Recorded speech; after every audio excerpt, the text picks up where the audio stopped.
2011లో పెళ్ళైంది నాకు. 2011లో పెళ్ళైంది నాకు. వీడప్పుడు చాలా చిన్న పిల్లోడు. ఓ రోజు మామూలుగా అసలు మాట్లాడడానికి కూడా భయపడేవాడు. నేను ఇంట్లోకి వస్తున్నప్పుడు కూడా లోపలికి వెళ్ళిపోయాడు, ఎక్కువ నాతో మాట్లాడేవాడు కాదు. సో నేను కూడా చాలా ట్రై చేసేవాడిని. వీడేం మాట్లాడేంటి నాతో, వీడు కదా మాట్లాడాలి, వీడు మాట్లాడేవాడు కాదు. వీడు ధైర్యం చేసుకొని మొట్టమొదటిసారి నా దగ్గరకు వచ్చి ధైర్యం చేసుకొని చెప్పిన ఒకే ఒక మాట, బావా నేను యాక్టర్ అవుతానని. అంతే ధైర్యంగా నేను కూడా నా సపోర్ట్ నీకు ఉండదు, పోయి సావు అన్నాను.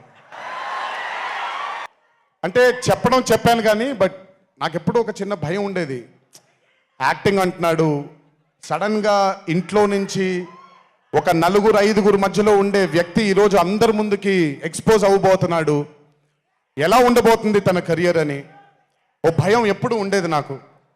కానీ ఏ రోజు కూడా నాకు వచ్చే ఒక సీన్ కానీ నేను ఇలా చేద్దాం అనుకుంటున్నానని కానీ ఏ రోజు చెప్పలేదు. ఎందుకంటే నేనన్నా నాకేమీ చెప్పొద్దు నితిన్, నీకు కావాల్సింది నువ్వు చేసుకో, ఆ ఫ్రీడమ్ నీకు ఉండాలి లైఫ్లో, ఒకళ్ళ షాడో ఒకళ్ళ మీద పడకూడదు నితిన్ అని.